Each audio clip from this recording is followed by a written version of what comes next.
A missão de Miguel, porém, não se limitava apenas aos anjos vigilantes. O juízo do Altíssimo também se estenderia às mulheres que haviam participado ativamente daquela corrupção. Elas, que outrora deveriam ser guardiãs da pureza e da vida, haviam recebido o conhecimento sagrado dos anjos caídos.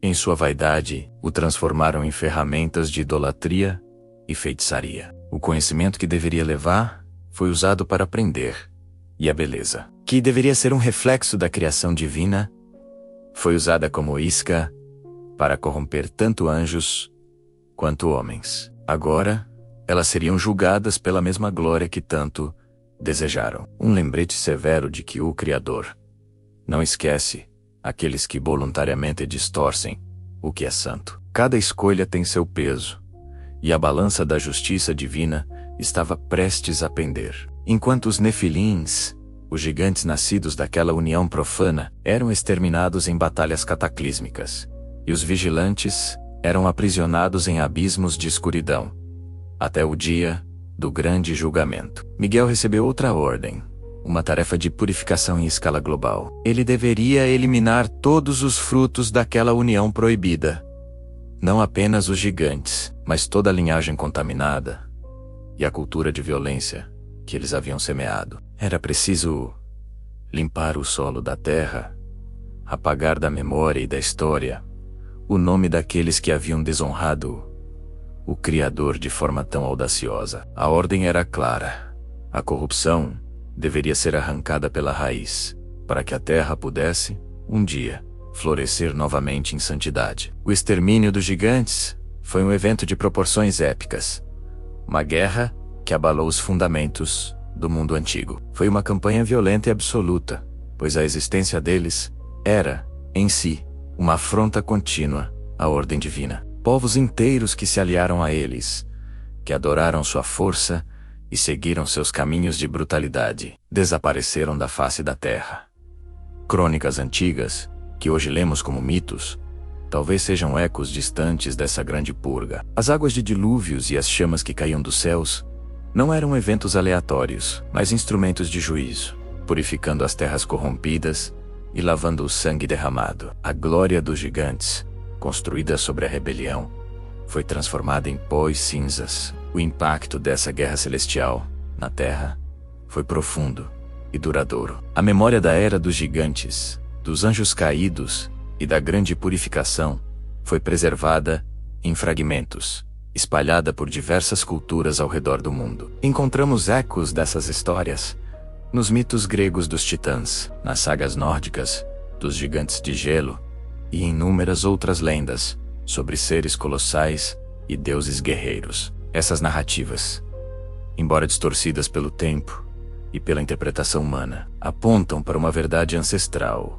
um tempo em que o céu e a terra estavam em conflito aberto. A Bíblia, no livro de Gênesis, menciona sucintamente os Nefilins, os heróis do passado, homens famosos, deixando um véu de mistério que textos como o livro de Enoque se propõem a desvendar. A figura de Miguel, o arcanjo, emerge dessas narrativas não como um anjo de paz sereno, mas como o comandante dos exércitos celestiais, o executor implacável da justiça divina. Seu nome, que significa "quem é como Deus", é um grito de guerra, um desafio a todos que ousam se levantar contra o Altíssimo. Ele é o protetor da ordem cósmica, aquele que se interpõe entre a santidade e a corrupção. Sua lealdade inabalável e seu poder incomparável fazem dele a escolha perfeita para liderar a acusação contra Lúcifer e para executar o juízo sobre os vigilantes e sua prole. Miguel representa a certeza de que,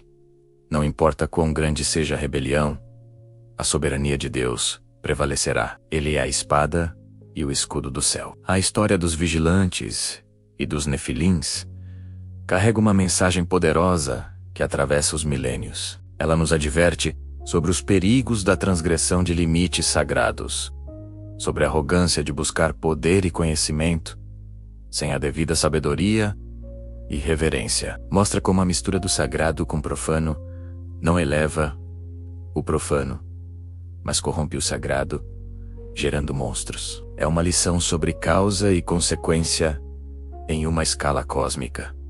demonstrando que nenhuma ação, especialmente aquelas que desafiam a ordem divina, fica sem resposta. A queda dos vigilantes é o arquétipo da queda pelo orgulho, um aviso eterno de que mesmo os seres mais elevados não estão acima da lei do Criador.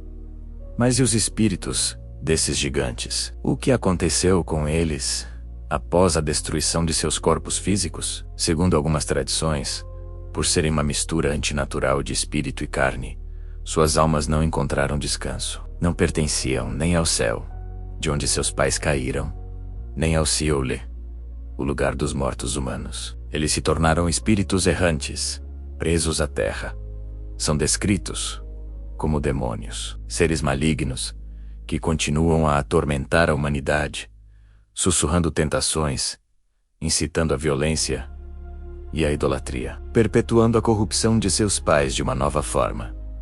A guerra, portanto, não terminou com a morte dos Nefilins. Ela apenas mudou de natureza, passando do plano físico para o espiritual. Uma batalha que continua a ser travada nos corações e mentes das pessoas até hoje. Ao olharmos para o mundo atual, com suas guerras, sua busca desenfreada por poder e a distorção de valores, é impossível não traçar um paralelo com essa antiga história. A semente da rebelião plantada pelos vigilantes parece continuar a dar seus frutos amargos. A luta entre a ordem e o caos, entre a santidade e a corrupção, é a narrativa central da experiência humana. A história de Miguel e dos Nefilins nos lembra que estamos inseridos em um conflito espiritual muito maior do que podemos perceber, e que nossas escolhas individuais contribuem para um lado ou para o outro dessa batalha cósmica. A justiça pode parecer tardar, mas como demonstra a história,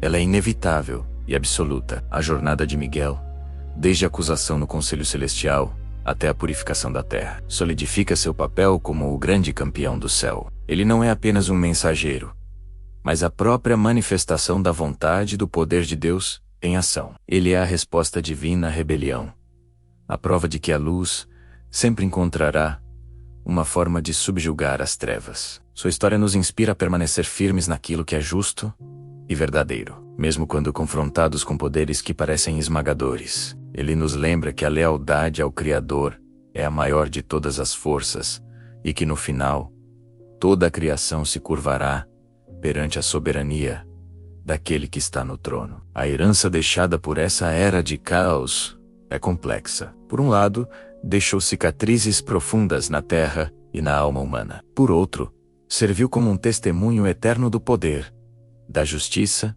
e da soberania de Deus. A história dos anjos caídos, dos gigantes e da intervenção de Miguel é mais do que um mito antigo. É um pilar teológico que nos ajuda a compreender a origem do mal, a natureza do conflito espiritual e a promessa de uma restauração final. Cada vez que olhamos para os céus, talvez devêssemos nos lembrar dessa guerra épica e do arcanjo que defendeu a honra de seu Criador, garantindo que apesar da escuridão que possa surgir, a luz da santidade divina jamais será extinta. Nas sombras da história, entre os ecos de um tempo esquecido, uma narrativa se desenrola.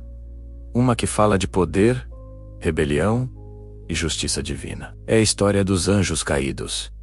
Uma saga que muitos conhecem por fragmentos, mas cujos detalhes completos permanecem velados em mistério. Hoje, vamos desvendar essa crônica, seguindo os passos de Miguel, o arcanjo guerreiro, em sua missão de executar um decreto celestial. Prepare-se para uma jornada que atravessa os céus e a terra, explorando as profundezas da desobediência e as consequências inevitáveis que se seguiram. Esta não é apenas uma lenda, é um vislumbre da ordem cósmica e da retidão que a sustenta. Miguel caminhava em meio à desolação. Ruínas fumegantes marcavam o local onde antes havia orgulho e desafio. Corpos caídos, antes portadores de uma luz celestial, agora jaziam, silenciados pela lâmina da justiça. Em cada canto daquele cenário de devastação, a marca do juízo se cumpria, implacável e definitiva. Nenhum daqueles que ousaram desafiar o Altíssimo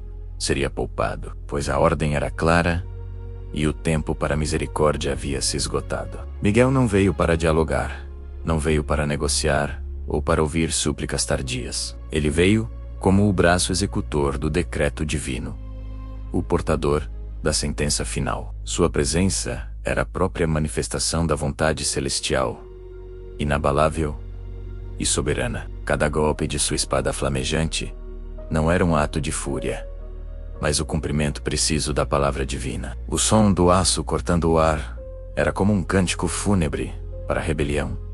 Cada centelha um lembrete do poder que eles haviam subestimado. Não havia espaço para hesitação.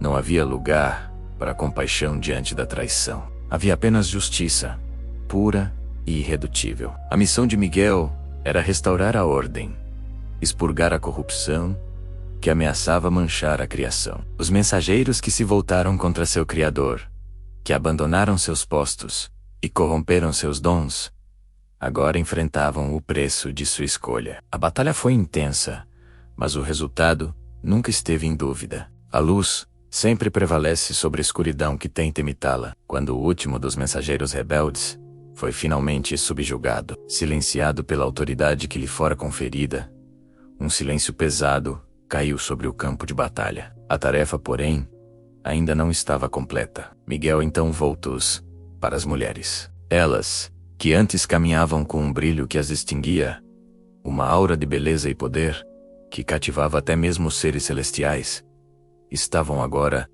transformadas. A luz em seus olhos havia se apagado. O encanto que as tornara objeto de desejo e admiração, o fascínio que as levou a se unirem aos filhos do céu, agora era apenas uma lembrança distante, uma cinza fria do que um dia foi uma chama vibrante. Em seus olhares, Miguel não viu a pureza de antes, mas sim um arrependimento turvo. Não era o arrependimento sincero de um coração que reconhece seu erro e busca a redenção. Era o medo primal da consequência, o pavor diante do poder esmagador que agora se apresentava diante delas. Elas haviam se colocado acima da lei divina, seduzidas pela promessa de poder e conhecimento proibido. Acreditaram que poderiam tocar no que era sagrado, que poderiam se apropriar do que não lhes pertencia e continuar impunes. Ignoraram os avisos, desprezaram a ordem estabelecida e, nesse ato de orgulho, selaram seu próprio destino. A beleza que usaram como arma agora se tornara sua marca de vergonha. Miguel olhou para elas, não com ódio, mas com a solenidade de quem cumpre um dever sagrado. A sentença delas não seria a aniquilação, mas algo talvez mais profundo. Elas seriam um testemunho vivo, um lembrete perpétuo das fronteiras que não devem ser cruzadas. O decreto dizia que sua beleza seria desfeita, que a longevidade que haviam vislumbrado lhes seria negada. Elas envelheceriam, conheceriam a dor e a perda, e suas filhas, nascidas daquela união profana, carregariam a marca da dualidade de suas origens. A justiça divina não é apenas punitiva, ela é pedagógica. Cada ato tem uma consequência, e a delas seria ensinar a todas as gerações futuras sobre a santidade da ordem divina. Enquanto a luz do amanhecer começava a tocar as ruínas, Miguel embainhou sua espada. A fumaça se dissipava lentamente, revelando um mundo ferido, mas purificado. A rebelião havia sido contida, a ordem restaurada. Os anjos caídos foram aprisionados em abismos de escuridão, aguardando o julgamento final. As mulheres, despidas de seu esplendor emprestado, começaram sua longa jornada de volta à mortalidade, carregando o peso de suas escolhas. A história delas se tornaria um sussurro, uma lenda contada ao redor de fogueiras para advertir sobre a arrogância e o perigo de desejar o que é proibido. É uma lição sobre limites, sobre a diferença entre o sagrado e o profano, e sobre a justiça inevitável que guarda esse equilíbrio. Essa narrativa, encontrada em textos antigos como o livro de Enoque, nos oferece uma perspectiva fascinante sobre a cosmologia ancestral. Ela nos lembra que, no grande esquema das coisas, cada escolha reverbera através da eternidade. A missão de Miguel não foi apenas uma batalha, mas a reafirmação de um princípio fundamental. A ordem e a santidade do plano divino são absolutas. Ao compreendermos essa história, não apenas como um mito, mas como uma alegoria sobre a responsabilidade e as consequências, ganhamos uma visão mais profunda da natureza da justiça e da soberania que rege o universo. Obrigado por nos acompanhar nesta jornada épica, através do tempo e da mitologia. A história dos anjos caídos é vasta e cheia de camadas, e o que exploramos hoje é apenas um capítulo. No coração do cosmos, onde a luz da criação ainda cintilava com um brilho primordial, existiam seres de uma beleza indescritível. Eram as filhas dos homens, mas não como as conhecemos hoje. Elas foram agraciadas pelos céus, com dons que transcendiam a compreensão mortal. Sua pele irradiava um brilho suave. Seus cabelos pareciam tecidos com fios de estrelas, e suas vozes eram melodias que poderiam acalmar a mais selvagem das feras. Eram portadoras de uma graça que as colocava num patamar quase divino, um elo entre o terreno e o celestial. Os anjos, em suas viagens pela terra, ficavam maravilhados com a sua existência. Contavam histórias sobre elas nas cortes celestiais, descrevendo sua beleza e a pureza de seus corações. Essas narrativas chegaram aos ouvidos dos Gregory, os anjos vigilantes, encarregados de observar a humanidade. E foi aí que a semente da tentação foi plantada. A curiosidade inicial dos Gregory transforma-se em fascínio e logo depois em um desejo avassalador. Eles olhavam para baixo, para essas mulheres radiantes, e sentiam algo que nunca antes haviam experimentado. Uma atração profunda, uma vontade de possuir o que era terreno. Quebraram seus juramentos sagrados e desceram à terra, não como guardiões, mas como pretendentes. Liderados por Semiassa, 200 deles abandonaram seus postos celestiais, movidos por uma paixão proibida. Ao se unirem a essas mulheres especiais, eles compartilharam com elas segredos celestiais que não deveriam ser revelados. Ensinaram-lhes os mistérios das estrelas, a arte de forjar metais, os segredos das ervas e encantamentos que poderiam manipular a própria essência da realidade. A união entre anjos caídos e mulheres mortais deu origem a uma nova raça, os gigantes, ou Nephilim. Eram seres de poder imenso e apetite insaciável, que logo começaram a devastar a terra, consumindo tudo e todos em seu caminho. A terra, antes um paraíso, começou a gemer sob o peso da corrupção. A violência, a ganância e a magia negra espalharam-se como uma praga, contaminando a criação. O clamor da humanidade sofredora subiu aos céus, um lamento desesperado, que perfurou o véu do silêncio cósmico. O Criador ouviu. O olhar do Altíssimo, que tudo vê e tudo sabe, voltou-se para a desordem que seus próprios filhos celestiais haviam causado. A tristeza divina foi profunda, e a justiça precisava ser feita. A decisão foi tomada. Um grande dilúvio purificaria a terra, lavando toda a corrupção e permitindo um novo começo. Mas o destino dos gigantes e de suas mães, as mulheres que se uniram aos anjos, seria diferente. Os arcanjos Miguel, Gabriel, Rafael e Uriel foram convocados.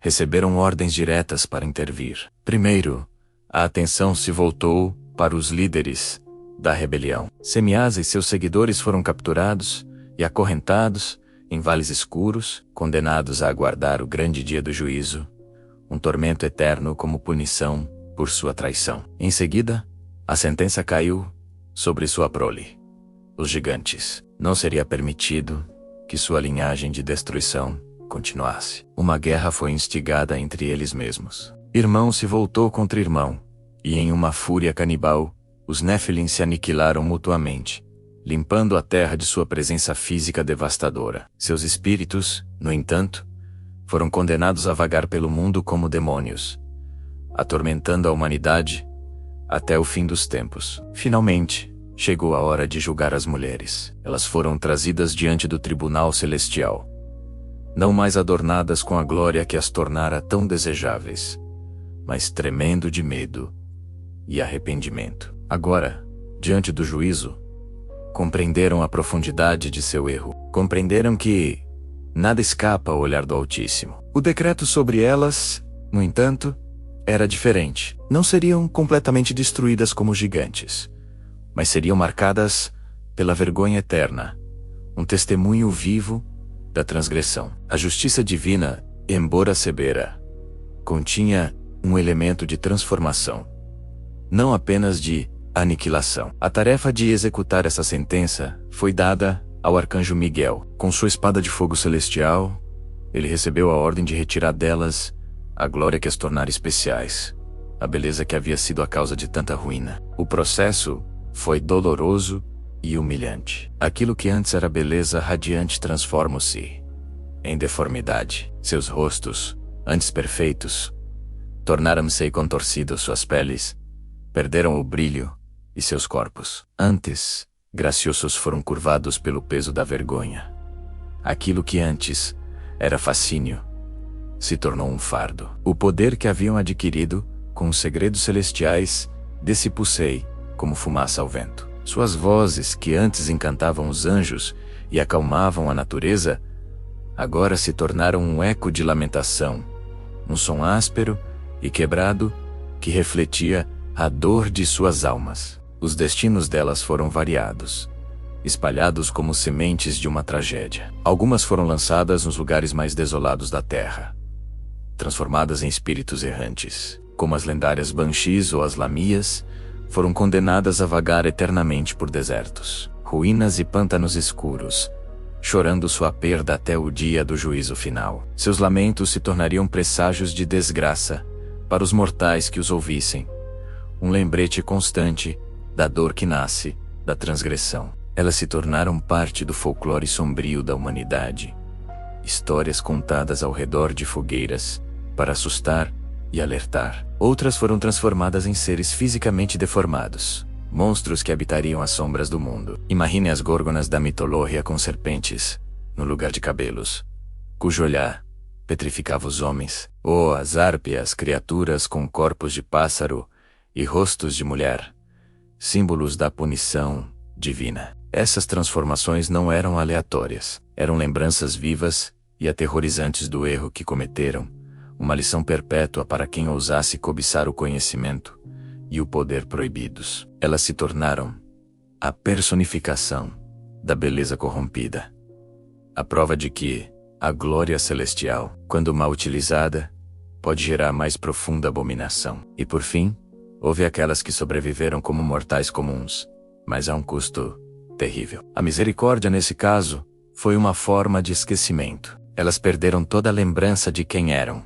de seu passado glorioso e de sua união com os anjos. Foram despojadas de sua beleza, de seus poderes e de sua identidade. Foram reintegradas à humanidade, mas como sombras de si mesmas. Suas vidas se tornaram banais, preenchidas com as lutas e alegrias simples da existência mortal. Elas envelheceram, sofreram e morreram como qualquer outra mulher, carregando dentro de si, sem saber, o eco silencioso de uma tragédia cósmica. Talvez seus descendentes, ao longo das gerações, carregassem um brilho estranho nos olhos, ou um talento incomum, uma herança diluída de seu sangue antigo e esquecido. Essa história, contada em textos antigos como o livro de Enoque, não é apenas um mito sobre anjos caídos e mulheres belas, é uma profunda alegoria sobre poder, responsabilidade e as consequências de nossas escolhas. As mulheres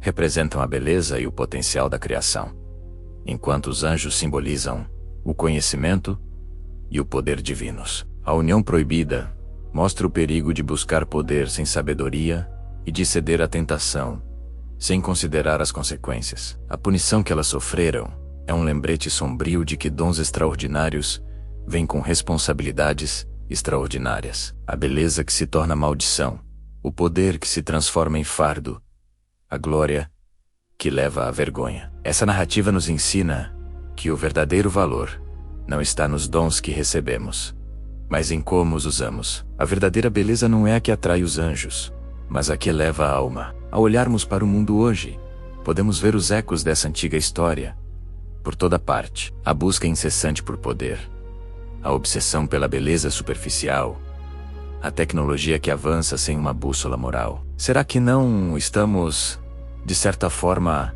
repetindo os mesmos erros, buscando os segredos celestiais, sem a sabedoria para lidar com eles. A história dessas mulheres marcadas pela vergonha eterna serve como um farol, uma advertência que atravessa milênios. Ela nos convida a refletir sobre nossas próprias escolhas, sobre o tipo de legado que estamos construindo. Somos guardiões responsáveis de nossos dons, ou estamos, como os Gregory, dispostos a arriscar tudo por uma paixão passageira, por um ganho momentâneo? A resposta, assim como o destino daquelas mulheres, está gravada nas escolhas que fazemos a cada dia. O esquecimento se tornou parte da sentença. Para os anjos caídos, o Altíssimo não apenas julgou, mas ele apagou suas memórias celestiais. Eles foram lançados na terra, despojados não apenas de sua glória, mas de quem eles eram. E no centro dessa purificação estava o arcanjo Miguel. Sua missão era clara, sua lealdade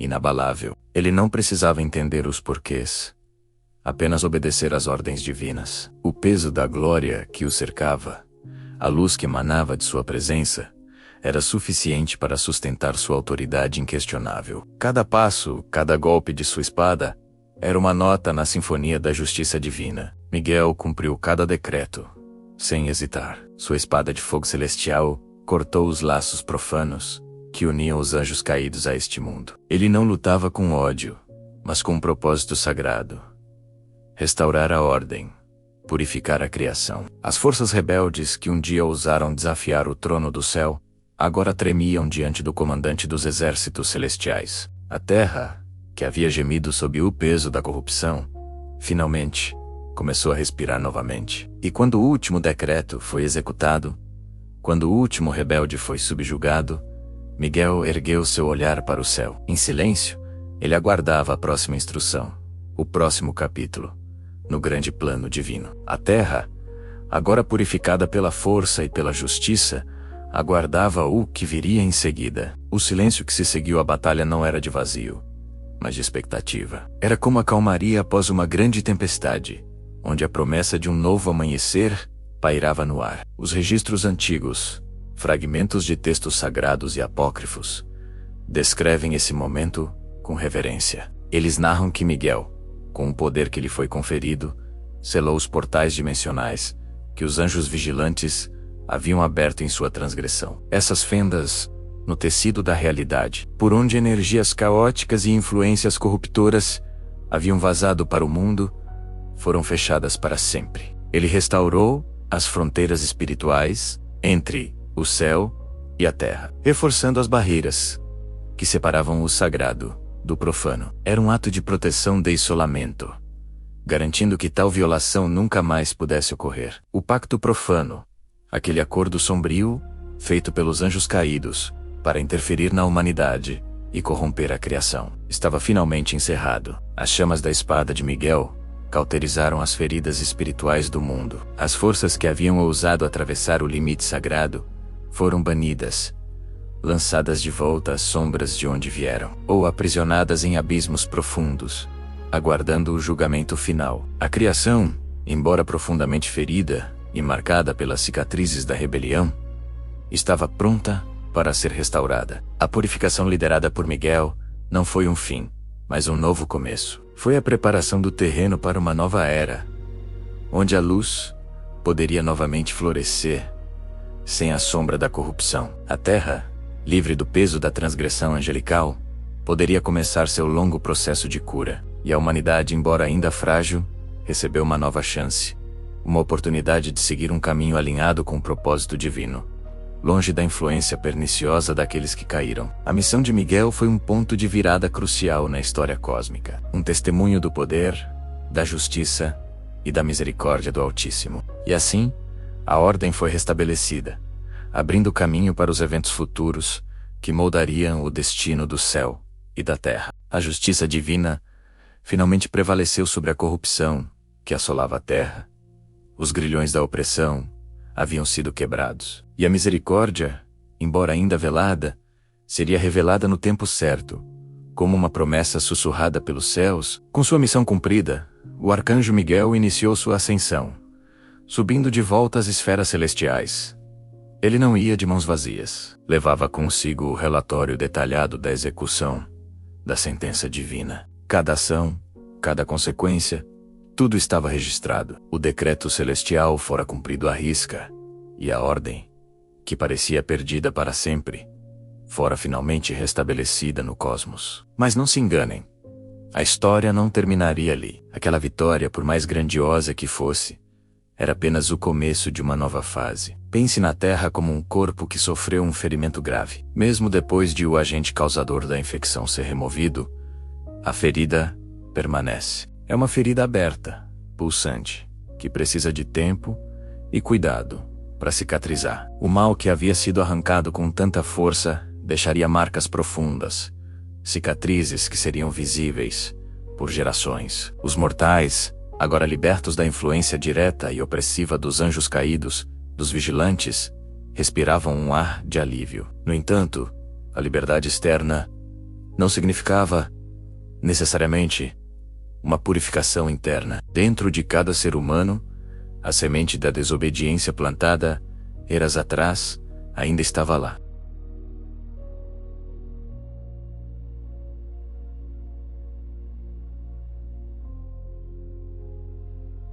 A batalha agora era íntima, travada no coração de cada um. Lá do alto, o céu se manteve atento, observando cada movimento, cada escolha, cada suspiro da humanidade. Os anjos vigiavam, não mais como juízes prontos para a sentença, mas como guardiões silenciosos, esperando para ver como a humanidade usaria essa nova chance. O grande dilúvio, a purificação final pelas águas, ainda não havia sido enviado. Era como se o Altíssimo estivesse dando um último prazo, uma última oportunidade, para que a terra se curasse, por si mesma. O juízo, contudo, já estava em andamento. Era um processo, não um evento único. Miguel, com sua espada de fogo e sua lealdade inabalável, havia cumprido a primeira e crucial parte da purificação. Ele havia removido a fonte primária da contaminação. Ele cortou o mal pela raiz, mas as raízes eram profundas, e seus filamentos ainda se espalhavam pelo solo da existência humana. Agora, o Altíssimo, em sua sabedoria infinita, preparava o passo seguinte. Era um plano ainda mais audacioso, mais definitivo. O objetivo não era mais apenas podar os galhos do mal, mas apagar completamente o que restava da corrupção, para todo o sempre. Era uma promessa de uma restauração completa, um recomeço absoluto. Para entender a profundidade desse plano, precisamos voltar um pouco no tempo, ao momento em que a corrupção começou a se espalhar. Não foi um ato súbito, mas uma infiltração lenta e venenosa. Os anjos caídos não apenas ensinaram aos homens as artes da guerra e da vaidade. Eles distorceram a própria percepção da realidade. Eles misturaram o sagrado com o profano, a verdade com a mentira, até que se tornasse quase impossível distinguir um do outro. Essa confusão gerou uma sociedade caótica, onde a força bruta era a única lei, e a compaixão era vista como fraqueza. Os filhos nascidos da união entre anjos e mulheres, os gigantes, eram a personificação dessa desordem. Eram seres de poder imenso, mas sem a sabedoria ou a moralidade para controlá-lo. Eles consumiam tudo, destruíam tudo. E sua existência era uma afronta direta à ordem criada por Deus. A intervenção de Miguel foi, portanto, um ato de misericórdia, tanto quanto de justiça. Ao remover os vigilantes e seus descendentes, ele estava salvando a humanidade de si mesma, impedindo que a criação se autodestruísse completamente. Ele estava limpando o palco para o próximo ato do drama divino. E qual seria esse próximo ato? A semente da desobediência, como mencionamos ainda, residia no coração humano. O pecado original, a escolha feita no Éden, ecoava através das gerações. A humanidade, mesmo sem a influência direta dos anjos caídos, continuava a se desviar do caminho da retidão. A violência, a cobiça, a arrogância. Tudo isso florescia agora por conta própria. O céu observava essa decadência com uma tristeza profunda. A criação, tão amada, estava se afogando em sua própria maldade. E foi então que o plano para o dilúvio começou a tomar forma. Não como um ato de raiva, mas como uma cirurgia radical e necessária. Se a terra era um paciente com uma infecção que se recusava a ceder, O dilúvio seria o tratamento de choque, a única forma de garantir a sobrevivência a longo prazo. A ideia era lavar o mundo purificá-lo com água, o elemento da vida, que se tornaria também o elemento da purificação. Apagar o quadro manchado, para que uma nova pintura pudesse ser iniciada. Mas mesmo nesse ato de juízo extremo, a misericórdia não foi esquecida. O Altíssimo não planejava uma aniquilação total. Ele procurou por um fio de esperança, por um único ponto de luz em meio à escuridão. E ele encontrou. Em meio a toda a corrupção, havia um homem, Noé, que andava com Deus. Ele e sua família representavam a semente da nova humanidade, a prova de que a retidão ainda era possível. E, assim, enquanto o plano para a purificação pelas águas era traçado, um plano paralelo de salvação também era elaborado. A construção da arca. A arca seria a cápsula do tempo da vida. Um santuário flutuante que carregaria, através das águas do juízo, não apenas Noé e sua família, mas também representantes de toda a criação animal. Era a promessa de que a vida continuaria, de que o fim seria na verdade um novo começo. Miguel, de volta aos céus, observava esses preparativos. Sua tarefa de combate direto havia terminado por enquanto, mas seu papel como guardião continuava. Ele e as legiões celestiais garantiriam que o plano divino se desenrolasse sem interferências. Eles protegeriam a linhagem de Noé, garantindo que a esperança da humanidade não fosse extinta antes mesmo de ter a chance de florescer novamente. A ferida na terra ainda estava aberta, e a dor era palpável. As memórias dos gigantes e de sua tirania ainda assombravam os sonhos dos mortais. As tecnologias e os conhecimentos proibidos, embora seus mestres tivessem sido removidos, deixaram um legado de desconfiança e poder mal utilizado. A humanidade estava quebrada, traumatizada. Mas a tensão do céu era um bálsamo silencioso. A promessa de um recomeço era um farol de esperança no horizonte sombrio. O juízo que estava em andamento não era apenas sobre punição. Era sobre cura.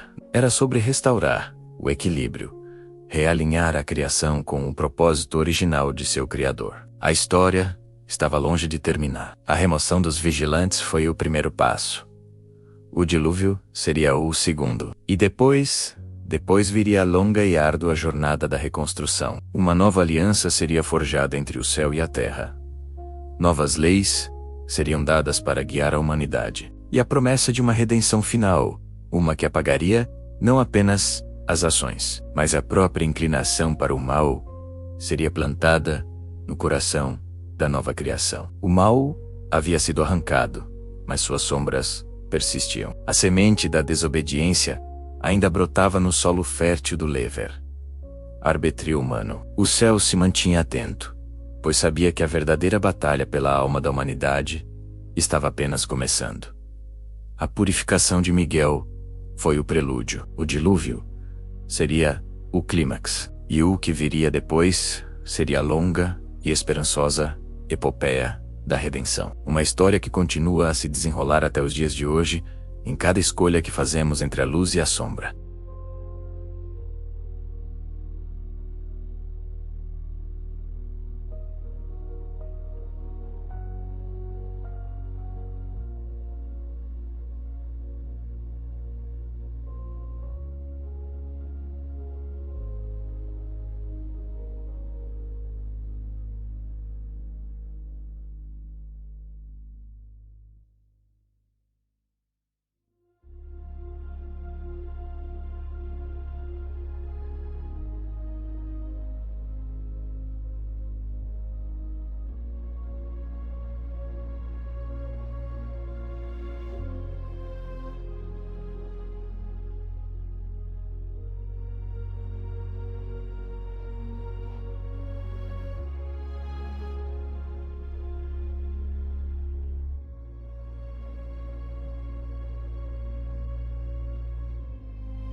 Era um silêncio diferente, um silêncio pesado, carregado de significado. Era o silêncio do esquecimento. A marca indelével deixada sobre aquelas que desafiaram a fronteira intransponível entre o divino e o humano. Esse conceito de esquecimento como punição divina é fascinante e aparece em diversas tradições. É a ideia de que o pior destino não é a dor, mas a completa anulação. É como se nunca tivesse existido. Para essas esposas dos anjos caídos, que buscaram poder e conhecimento proibidos, que tentaram se igualar ao divino, essa foi a justiça aplicada. Elas não teriam mártires, não teriam lendas sussurradas ao redor de fogueiras. Teriam apenas o vazio. A história continuaria, mas com um buraco, um espaço em branco, onde elas um dia estiveram. É uma forma de justiça poética e terrível. A ambição delas era ter seus nomes ecoando pela eternidade.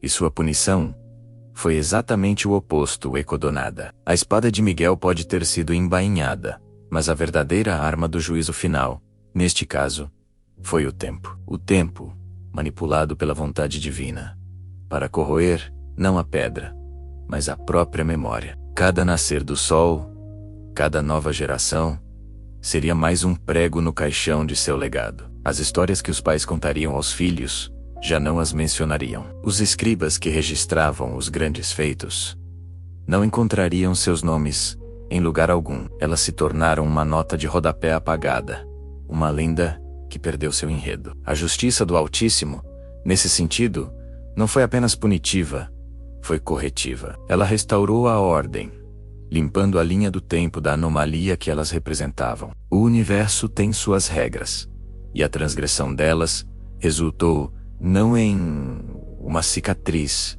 mas em uma remoção cirúrgica da própria causa da ferida. Pensemos um pouco mais sobre o papel do mensageiro como testemunha. Ele não interfere mais. Seu trabalho ativo de combate terminou. Agora, ele apenas observa. Ele vê a humanidade seguir em frente, alheia ao drama cósmico que acabou de se desenrolar. Ele vê as crianças brincando nos campos, onde talvez gigantes, filhos dessas uniões profanas, um dia caminharam. Ele vê a história sendo reescrita, ou melhor, sendo purificada. E em seu silêncio, há uma confirmação. A confirmação de que a ordem foi restaurada. O equilíbrio entre o céu e a terra, que foi perigosamente abalado, está seguro novamente. O silêncio que se instala não é de paz, mas de ordem. É o silêncio da normalidade imposta. A história segue, mas para sempre marcada por uma ausência, um vazio que ninguém mais sabe que existe. Essa narrativa nos deixa com uma reflexão profunda sobre memória e legado. O que significa ser lembrado e o que significa ser completamente esquecido. Para muitos, o maior medo é o da obscuridade, de passar pela vida sem deixar uma marca. Essas esposas, em sua busca por um poder que não lhes pertencia, acabaram alcançando a forma mais pura de obscuridade. É um conto de advertência sobre a ubris, a arrogância de desafiar a ordem natural das coisas. Elas não foram apenas derrotadas em batalha, foram derrotadas na própria essência da existência. Sua história se tornou um não-conto, sua memória, um não-ser. E o mensageiro, antes de retornar às esferas celestiais, permaneceu por um momento, garantindo que o esquecimento fizesse seu trabalho. A justiça divina às vezes não é um trovão, mas um sussurro que apaga tudo.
Ele sente a satisfação do dever cumprido. A ordem foi preservada.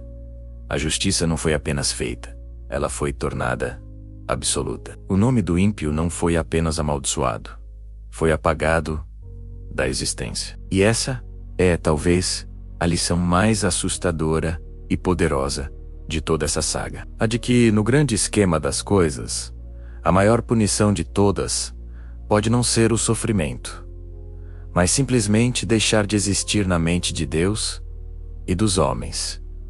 O nada, o vazio, o silêncio final. Essa ideia de apagar nomes e memórias ressoa em muitas culturas como a punição suprema. No Egito Antigo, a Danatio Moria era uma prática real, onde os nomes e imagens de faraós considerados inimigos do Estado, como Akhenaton ou Hatshepsut, eram literalmente raspados de monumentos e registros. Acreditava-se que isso os destruiria na vida após a morte. O que vemos aqui é uma versão cósmica, e muito mais eficiente disso. Não é a mão de um homem com um cinzel, mas a própria força do tempo e da vontade divina, que atua como borracha. A transgressão das esposas foi tão grave e tão fundamental, que a única resposta à altura era esse apagamento completo. Elas buscaram a imortalidade através do poder, mas encontraram a anulação através da justiça. E o mensageiro,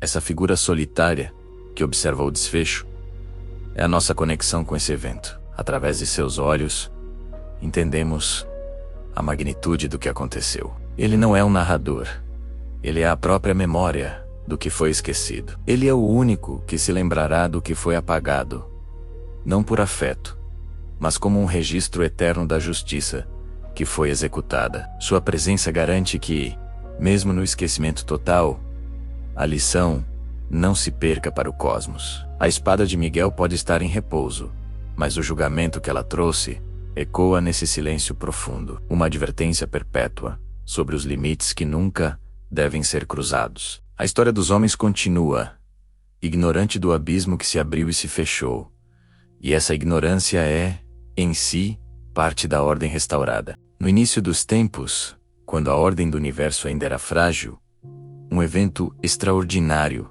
abalou as fundações do céu e da terra. Um grupo de seres celestiais, conhecidos como os Vigilantes, desceram dos céus, movidos por uma curiosidade proibida e um desejo que os afastaria para sempre da luz do Criador. Eles observavam a humanidade, mas não com a distância ordenada. Seus olhos se fixaram na beleza das filhas dos homens, e uma decisão terrível foi tomada. Eles abandonaram seus postos e se uniram a elas, quebrando uma lei divina e selando um destino de escuridão para si mesmos e para sua descendência. Essa união profana deu origem a uma raça de gigantes, os Nephilim, criaturas de força descomunal e apetite insaciável, que espalharam violência e desordem por toda a terra.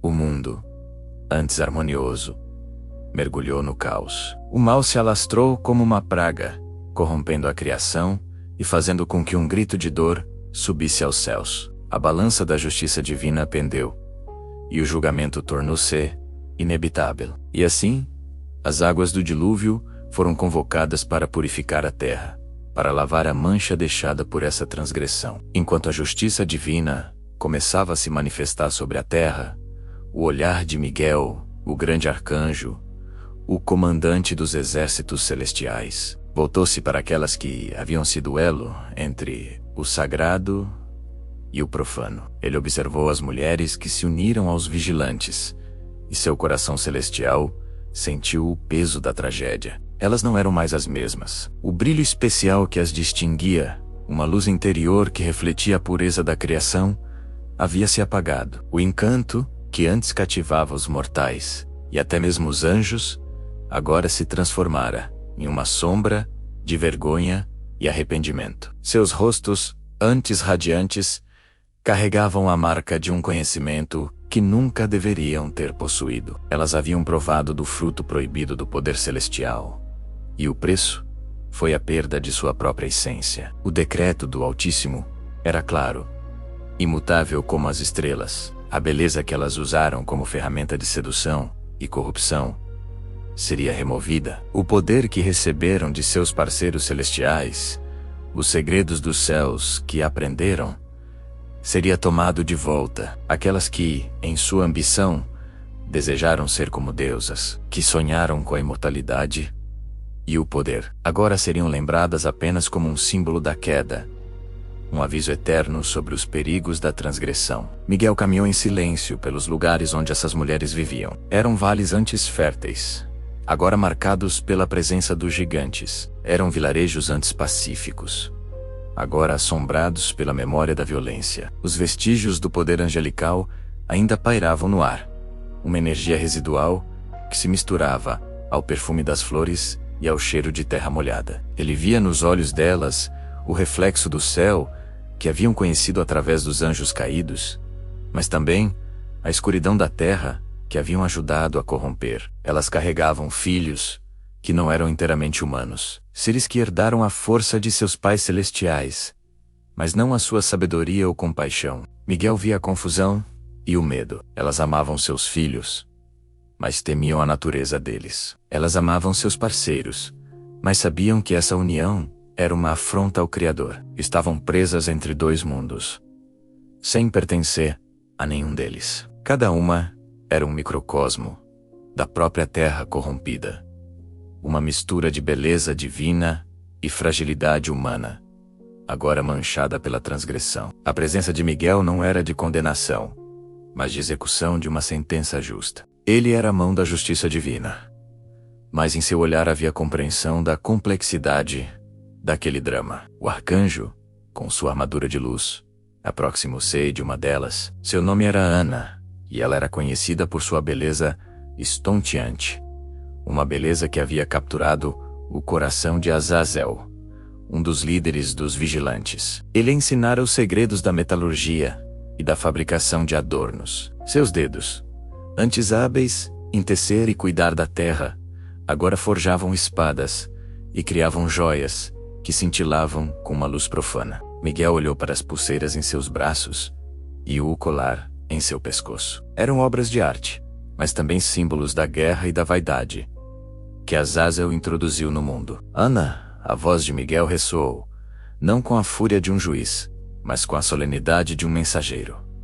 O tempo do conhecimento proibido acabou. A beleza que foi usada para desviar corações deve retornar à sua forma original. A terra deve ser purificada. Como um resto, as joias se desfizeram em pó, a beleza artificial desaparecendo para revelar a mulher por trás da máscara de poder. Os olhos de Ana se encheram de lágrimas, não pela perda das joias, mas pela perda de si mesma, pela compreensão de que o poder que tanto desejara era uma ilusão que lhe custara a alma. Ela não era uma deusa, era apenas uma mulher que havia feito uma escolha terrível. Miguel continuou sua jornada, encontrando outras mulheres, cada uma marcada por um dom proibido diferente. Havia Tamar, a quem Shemiasa ensinara os encantamentos e as magias para controlar os espíritos da natureza. Ela podia fazer as flores desabrocharem fora de estação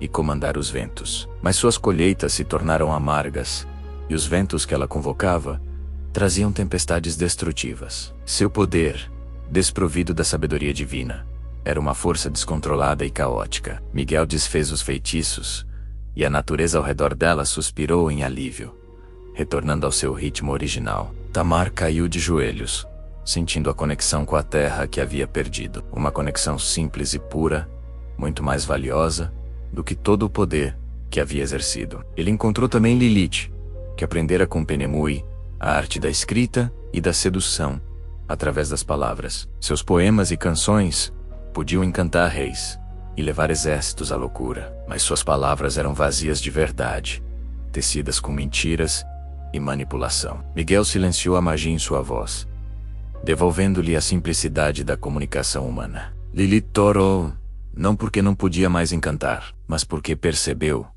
que nunca havia dito uma única palavra que viesse verdadeiramente de seu coração. O decreto divino não era apenas uma punição, mas também um ato de misericórdia distorcida. Ao remover o poder celestial, o Criador estava de certa forma, libertando essas mulheres da carga que elas mesmas haviam escolhido carregar. Elas estavam sendo devolvidas à sua condição mortal, à sua humanidade. A dor da perda era imensa, mas com ela vinha a possibilidade de um novo começo. Mesmo que fosse um mundo prestes a ser lavado pelas águas, Miguel não sentia prazer em sua tarefa. Cada poder desfeito, cada beleza artificial desvanecida, era um lembrete da fragilidade da escolha e da profundidade da queda. Ele via não apenas as transgressoras, mas as mães, as filhas, as sonhadoras que se perderam no caminho. A tragédia não era apenas a corrupção da terra,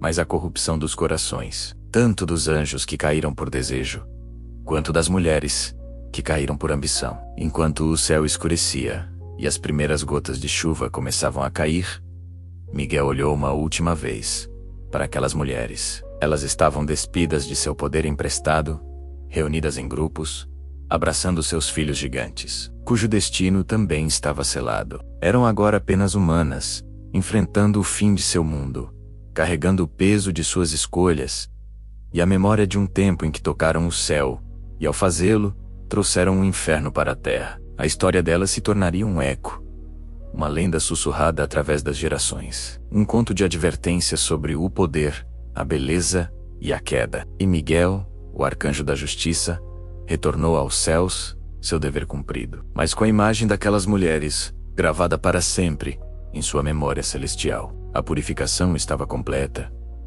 e um novo mundo estava prestes a nascer das águas. Muitas delas haviam sido veneradas como rainhas, reverenciadas como mães de semideuses, temidas como sacerdotisas do conhecimento proibido. Elas usaram cada fragmento de sabedoria que aprenderam com os vigilantes para dominar os mortais e perpetuar sua influência por gerações. Mesmo quando a sombra da destruição já se alongava sobre tudo o que haviam construído, elas ainda lutavam desesperadamente para manter seus altares acesos. A terra estava consumida pelo medo, uma praga invisível que sufocava a esperança. Mas elas, em sua arrogância, continuavam a desafiar o próprio Criador. O arcanjo as observava em silêncio, sua figura imóvel contra o céu tempestuoso. Em seus olhos não havia raiva, nem pena, apenas a clareza fria e implacável da justiça. Nenhuma lágrima humana, nenhuma súplica desesperada seria capaz de detê-lo. O tempo para arrependimento havia passado. O que havia sido feito não poderia ser desfeito. Miguel se aproximou. Sua presença era como o peso de uma montanha, e com uma voz que ressoava como o trovão distante, ele pronunciou a sentença. A glória delas, tecida com poder e engano, seria arrancada, fio a fio. A beleza estonteante, a aparência que um dia encantou mensageiros celestiais e reis mortais, seria dissolvida como névoa ao sol da manhã. A imortalidade emprestada, o tempo que parecia infinito, chegaria a um fim abrupto. Elas não seriam mais adoradas. Seus nomes, antes sussurrados com temor e admiração, seriam esquecidos, apagados das páginas do tempo. Seus templos, monumentos de seu poder, se tornariam ruínas. E seus altares, pó. Elas olharam para o céu, não com submissão, mas com um último ato de desafio. Em seus corações, a semente da rebelião ainda pulsava. Elas acreditavam que, de alguma forma, poderiam enganar o destino, assim como enganaram os homens. Mas a ordem divina era absoluta. A era delas havia terminado. O mundo seria lavado, purificado do conhecimento que elas espalharam como uma praga. A história delas não era apenas sobre poder e queda. Era uma lição sobre a natureza da ambição. Elas receberam um vislumbre do divino, uma centelha do fogo celestial, mas em vez de o assá-lo para iluminar elas, o usaram para queimar. Elas construíram reinos sobre a ilusão de que poderiam se igualar aos deuses, esquecendo que toda estrutura construída sobre fundações falsas está destinada a desmoronar. E enquanto o arcanjo erguia sua espada, não para destruir, mas para cumprir a lei, um novo capítulo estava prestes a ser escrito. Um capítulo onde a humanidade teria que encontrar seu próprio caminho, sem a influência sedutora mais corruptora, daquelas que ousaram roubar o fogo dos céus.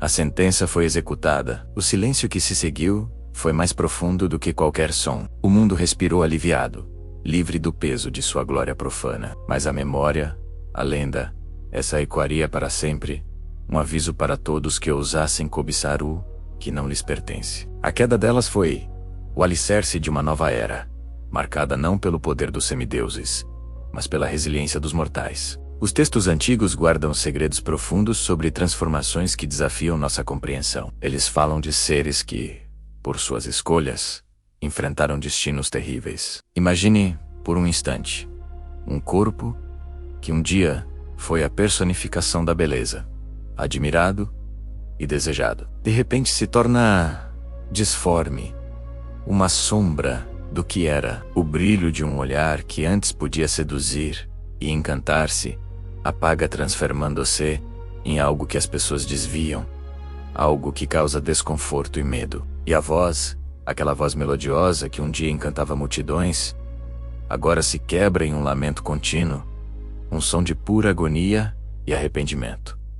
Pense na profundidade dessa mudança. As que antes eram o centro das atenções, o objeto de desejo de muitos, viram-se repentinamente como símbolos de repulsa. A admiração se converteu em aversão. Curiosamente, a narrativa dos antigos escritos revela que a punição não foi uma destruição imediata. O Altíssimo, em sua sabedoria complexa, não as eliminou da existência de uma só vez. Pelo contrário, elas foram deixadas vivas. Por quê?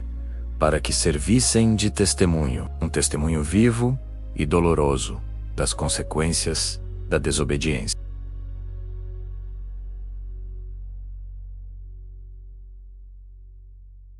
A punição final, no entanto, seria ainda mais cruel do que a transformação física. O castigo definitivo seria o esquecimento, serem completamente apagadas da história, sem nome para serem lembradas, sem descendência para carregar seu legado, sem honra para redimir suas memórias.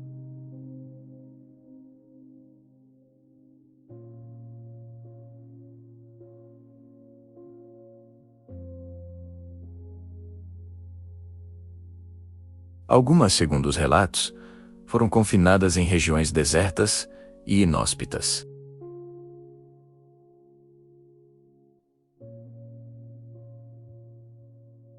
Nesses desertos, elas vagariam eternamente, como espíritos, sem descanso, sem propósito, presas em um ciclo interminável de solidão e desespero.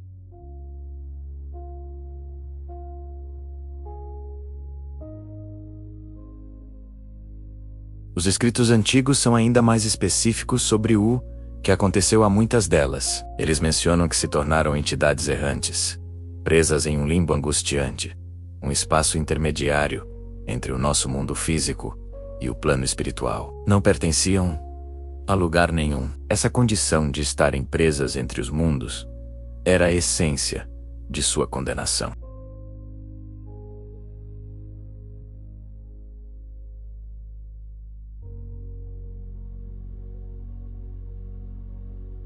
Elas viam a felicidade dos outros, o amor, a vida florescendo, tudo aquilo que um dia tiveram e perderam para sempre. Era uma tortura psicológica, uma condenação a observar a própria decadência repetidamente, até o fim dos tempos. Essas histórias, encontradas em textos e tradições milenares, nos fazem refletir sobre temas universais, como orgulho, desobediência e as consequências de nossas ações. Elas nos mostram que, em muitas culturas antigas, a justiça divina não era apenas sobre punição, mas também sobre uma lição eterna, gravada na própria existência daqueles que se desviaram do caminho. Vamos mergulhar mais fundo nesses relatos. Os detalhes sobre a transformação são fascinantes e perturbadores. A perda da beleza não era apenas superficial, era a perda da própria identidade. O corpo, que antes era uma fonte de poder e influência, tornou-se uma pris.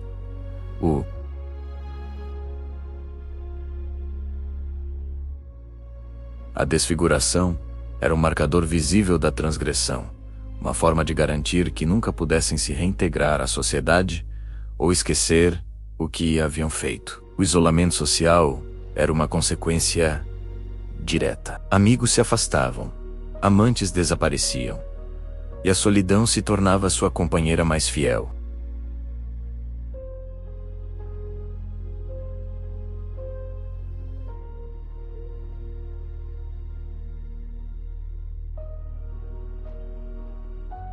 A decisão de mantê-las vivas como testemunho é um ponto crucial. Isso sugere uma intenção pedagógica na punição. Não se tratava apenas de vingança, mas de educação. A presença delas servia como um aviso para todos os outros. Vejam o que acontece quando a arrogância e a desobediência tomam conta do coração. A punição delas era pública, mesmo que estivessem isoladas. As histórias sobre elas seriam contadas, passadas de geração em geração, garantindo que a lição nunca fosse esquecida. Mesmo que os nomes das condenadas fossem apagados, o esquecimento, a anulação de sua identidade, era talvez a parte mais terrível do castigo. Na antiguidade, ter um nome, uma linhagem e ser lembrado com honra era tudo. Ser apagado da história era o equivalente à morte da alma. Era negar a própria essência de sua existência. O confinamento em desertos é uma imagem poderosa. O deserto, em muitas culturas, é um lugar de teste, de purificação, mas também de exílio e morte.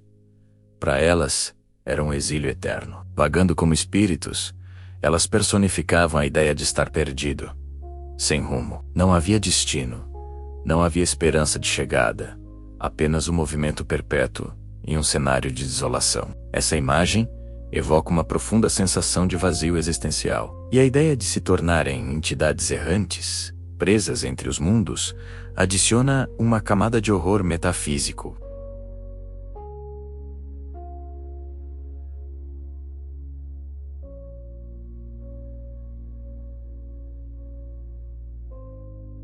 A testemunhar a vida passar por elas como um filme, enquanto estavam presas em sua própria tragédia particular. Essa condição de espectadoras eternas da própria ruína é uma forma de tortura psicológica inimaginável. Ver a felicidade que nunca mais poderão sentir, a beleza que perderam, o amor que lhes foi negado, é um ciclo de dor que se renova a cada momento. Essas narrativas, embora sombrias, nos convidam a pensar sobre o que realmente importa. Elas questionam nossa relação com a beleza, o poder e o legado. Mostram que a verdadeira ruína não é a física, mas a espiritual. A perda da honra, da identidade e da conexão com o mundo. São contos de advertência que ecoam através dos séculos, nos lembrando da fragilidade da condição humana e da importância de nossas escolhas. As consequências, como mostram esses textos, podem transcender a própria vida e se estender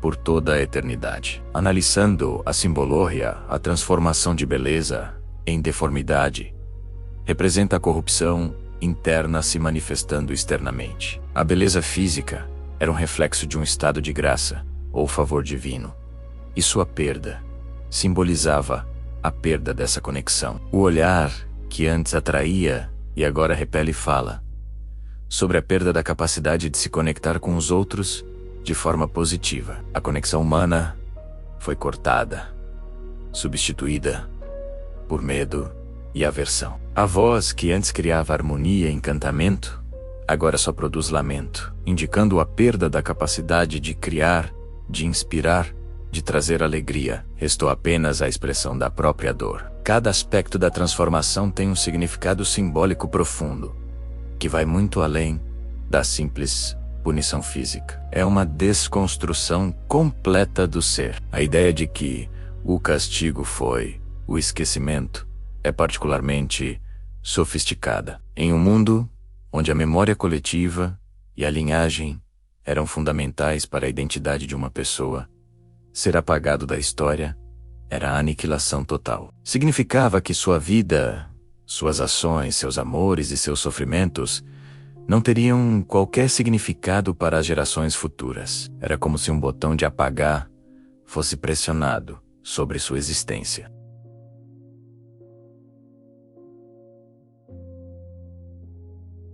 Sem descendência, a linhagem se encerrava.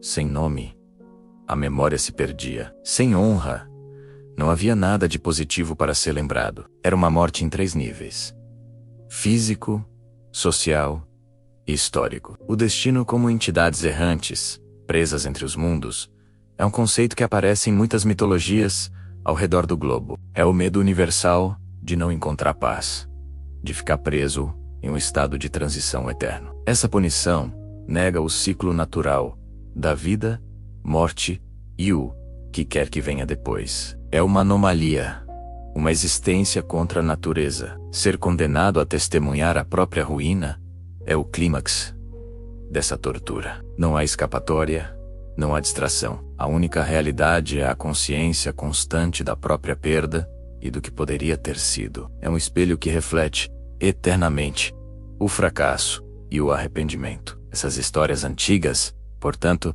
não são apenas contos de monstros ou deuses vingativos. São explorações filosóficas complexas sobre a natureza da justiça, da memória, da identidade e do sofrimento. Elas nos desafiam a olhar para dentro e questionar os fundamentos de nossas próprias vidas e valores. Ao juntar todas essas peças, emerge um quadro de uma justiça cósmica, que é ao mesmo tempo terrível e instrutiva.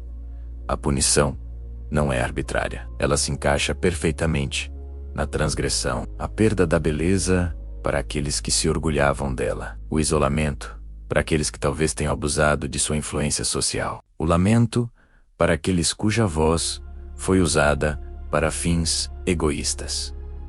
A punição é um reflexo distorcido do pecado. E a lição é clara para todos que ouvem a história.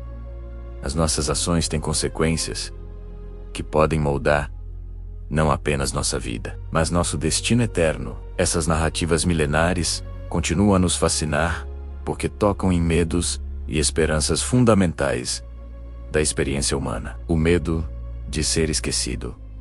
O medo de perder o que mais valorizamos. E a esperança de que nossas vidas tenham um significado duradouro. As histórias que nos contaram sobre a antiguidade escondem segredos profundos, mistérios que desafiam nossa compreensão do sagrado e do profano. Vamos mergulhar em uma dessas narrativas, uma que fala de beleza, poder, traição e uma punição que ecoou através dos tempos. Tudo começou quando os seres celestiais, conhecidos como vigilantes, desceram à Terra.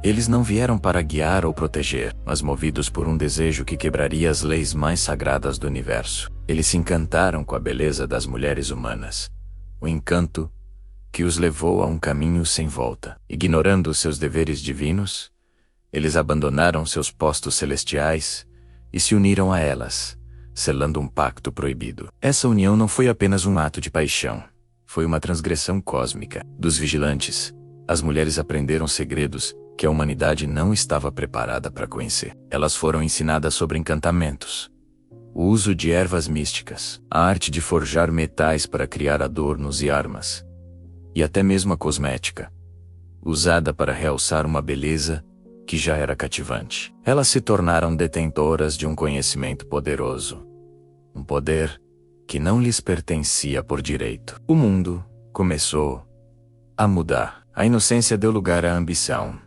e a simplicidade foi substituída pela complexidade de uma nova sabedoria. Mas todo poder tem um preço, e o preço dessa aliança profana seria terrivelmente alto. A ordem do universo havia sido perturbada, e uma resposta do céu era inevitável. Os filhos nascidos dessa união eram diferentes. Eram gigantes, os Nephilim, seres de força descomunal e apetite insaciável. Sua existência era uma anomalia, uma prova viva da corrupção que se espalhava pela terra. Eles consumiam tudo, devastavam a terra, e quando os recursos se esgotaram, voltaram-se contra os próprios homens. O caos reinava. A violência e a opressão se tornaram a norma. O mundo, antes um lugar de harmonia, agora gemia sob o peso de uma raça híbrida que não conhecia limites. A criação estava à beira do colapso, contaminada por uma rebelião que começou com um olhar de desejo. O grito da humanidade subiu aos céus, um apelo desesperado por intervenção.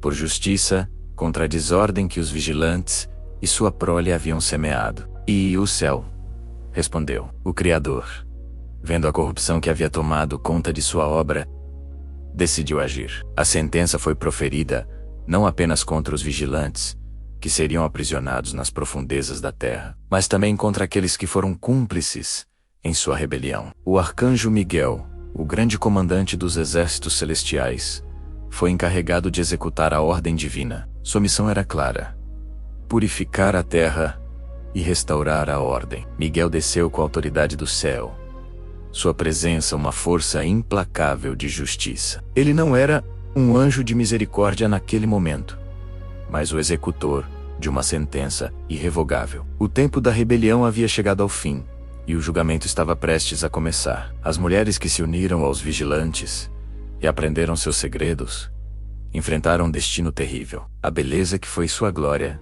se tornou sua maldição. Algumas foram transformadas em seres deformados, lembradas nas tradições antigas como criaturas híbridas, símbolos da corrupção que desafia o céu. Pense nas sereias, arpias, medusas, figuras que misturam o belo e o monstruoso. Não eram mais mulheres, mas ecos do pecado que uniu o que jamais deveria se misturar. Elas se tornaram um aviso, um lembrete perpétuo das consequências de se aliar ao que é proibido. Sua transformação foi um reflexo exterior da corrupção interior, uma marca indelével da aliança profana que haviam feito. A beleza que foi usada para seduzir se tornou o instrumento de sua própria destruição. Uma ironia cruel e divina. Miguel cumpriu cada ordem com precisão. Sua presença era o limite entre a santidade e a condenação. Ele se aproximou daquelas que antes brilhavam com o poder emprestado. Quando estendeu a mão sobre elas, o brilho celestial que a cercava, um dom roubado dos vigilantes, se dissipou como fumaça ao vento. O vazio tomou seu lugar. O poder que haviam recebido dos anjos caídos, o conhecimento das artes secretas, tudo retornou ao domínio do Criador. O vínculo antinatural entre o céu e a terra, forjado pela luxúria e pela ambição, foi violentamente encerrado. A rebelião estava oficialmente selada. A ponte entre os mundos, que nunca deveria ter sido cruzada, foi demolida. A terra foi purificada, mas as cicatrizes dessa guerra celestial permaneceriam para sempre na memória da humanidade. Essa história não é apenas um mito antigo, é uma poderosa alegoria sobre poder, tentação e as consequências de nossas escolhas. Ela nos ensina que certos conhecimentos trazem consigo uma responsabilidade imensa e que a busca pelo poder a qualquer custo pode levar à nossa própria ruína. As mulheres, seduzidas pela promessa de divindade, perderam sua humanidade. Os vigilantes, seduzidos pela beleza terrena, perderam sua santidade. A narrativa nos força a questionar os limites da ambição e o verdadeiro preço do conhecimento proibido. Será que a busca por poder, mesmo que pareça nos elevar, não acaba nos corrompendo e nos transformando em monstros? É uma pergunta que ecoa desde a antiguidade até os dias de hoje, em cada avanço e em cada dilema moral que enfrentamos. O legado dessas mulheres transformadas sobrevive em nossas lendas e mitos. Elas se tornaram arquétipos do perigo da sedução e da corrupção. Em muitas culturas, a figura da mulher poderosa e conhecedora de segredos é frequentemente retratada como perigosa, uma feiticeira, uma tentadora. Essa desconfiança pode ter suas raízes nessa narrativa primordial, onde o conhecimento concedido pelos anjos caídos levou à catástrofe. A história serviu como um aviso através das gerações. Cuidado com o poder que não foi conquistado com mérito. Cuidado com a beleza que esconde intenções obscuras. Elas se tornaram o símbolo de uma fronteira que nunca deve ser cruzada. O lembrete de que a ordem cósmica, quando quebrada, exige um acerto de contas severo e definitivo. Ao final, a ordem foi restaurada, mas a um custo imenso. Os gigantes foram varridos da face da terra. Os vigilantes foram aprisionados para aguardar o julgamento final. E as mulheres que participaram da rebelião foram transformadas.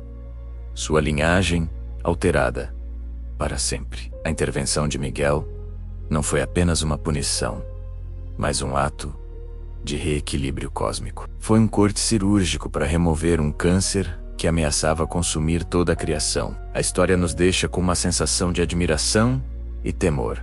Admiração pela ordem e poder do universo e temor pelas consequências de desafiá-lo. É um lembrete de que, no grande esquema das coisas, existem leis e fronteiras que são absolutas, e sua violação acarreta uma justiça igualmente absoluta. Essa narrativa antiga, Tia de Anjos Gigantes e Mulheres Poderosas, continua a nos fascinar, porque fala diretamente aos nossos medos e desejos mais profundos. O desejo por poder, conhecimento e beleza, e o medo da punição, da perda e da transformação em algo irreconhecível. Ela nos convida a refletir sobre a natureza do bem e do mal, da ordem e do caos, e sobre nosso próprio lugar nesse vasto e misterioso universo.